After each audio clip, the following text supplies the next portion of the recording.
Так, це дійсно було схоже на пекло на землі. Я ж кажу, там на Азовсталі обмаль було всього, крім поранень. Сам я капітан медичної служби, Найман Андрій Вікторович.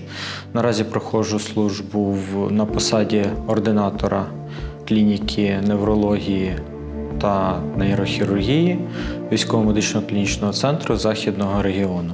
У війську на цій посаді конкретно я з червня 2024 року, після того, як пройшов реабілітацію і відновлення після полону. А сам полон у мене тривав з 18 травня 2022 року по 31 січня 2024 року.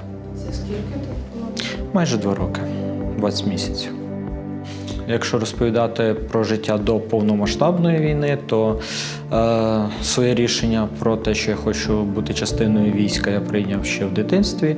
І, в принципі, з 13 років послідовно йшов до своєї мети. Спочатку я вступив до Київського військового ліцею імені Івана Богуна, в якому навчався 4 роки. Після завершення ліцею вступив до Національного медичного університету імені Олександра Богомольця на факультет підготовки лікарів для Збройних сил України, по завершенню якого продовжив навчання вже і діючу службу з 16-го року в Українській військово-медичній академії, з якої випустився і обійняв свою першу посаду 61-го мобільного госпіталя, який тоді дислокувався в місті Маріуполь.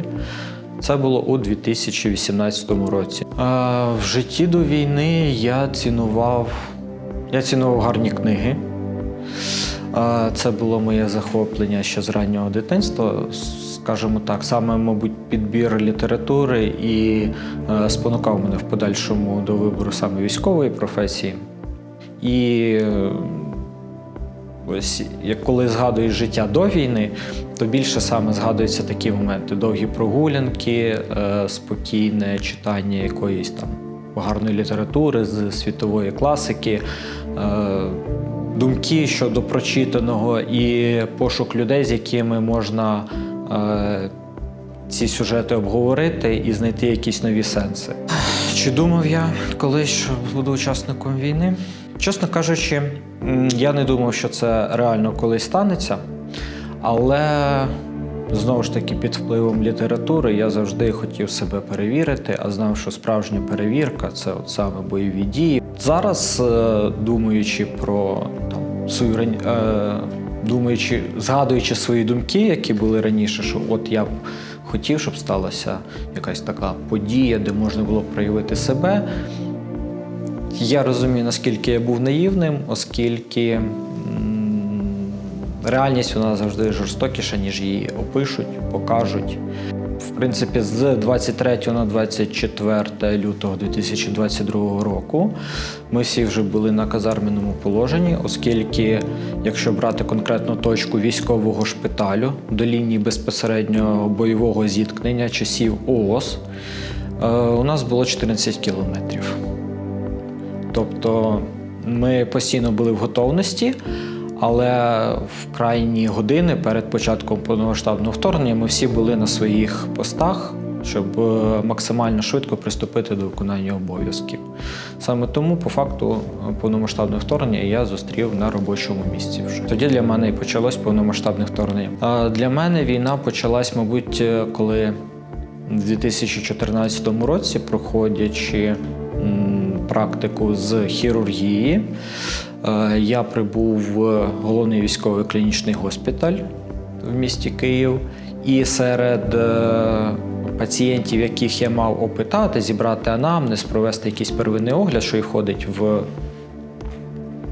скажімо так, програму навчання, одним з цих пацієнтів виявився мій друг, який був поранений в зоні проведення АТО і прибув на лікування в головний госпіталь. Мабуть, саме тоді я зрозумів, що дійсно вже війна, і ось вона торкається тих людей, яких я знаю, з якими я контактував, яких я пам'ятаю до, яких я бачу зараз. Коли почалось повномасштабне вторгнення, ми отримали перших поранених вже від зброї, яка раніше не застосовувалась, тобто наслідки ракетних ударів, була розбита частина ПВО, яка дислокувалась поблизу Маріуполя, і перші поранені з масивними опіками до нас поступили, а також перші військовослужбовці, які отримали баротравми внаслідок застосування авіації. До цього ми з такими травмами практично не стикалися, оскільки зона АТО – це була закрита зона для польотів, як нашою авіацією, так і авіацією супротивника. І тому такої бойової травми не було. А тут якраз це був чітко видний переломний момент, що змінилася структура травми, з якою ми почали стикатися. Керівництво шпиталю одразу переформатувало нашу роботу. Ми, в принципі, до цього готувалися, оскільки в кожній частині військовій є так званий бойовий розрахунок, хто чим має займатися при переведенні до того чи іншого рівня бойової готовності. У нас був план такий, що ми виписали пацієнтів, які не потребували довгої госпіталізації, могли бути повернені вже в частини.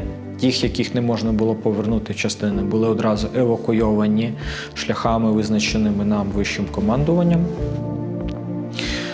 Далі, зважаючи на те, що активна фаза бойових дій – це завжди епідемія, в першу чергу, хірургічної бойової травми, то всі сили йдуть на підтримку якраз таки хірургічного блоку. Тобто терапевти перебирають на себе функції забезпечення, логістики, планування, а хірургічна і анестезіологічна служби, які працюють завжди разом, стають до безпосереднього виконання обов'язку з порятунку тут і зараз військовослужбовців.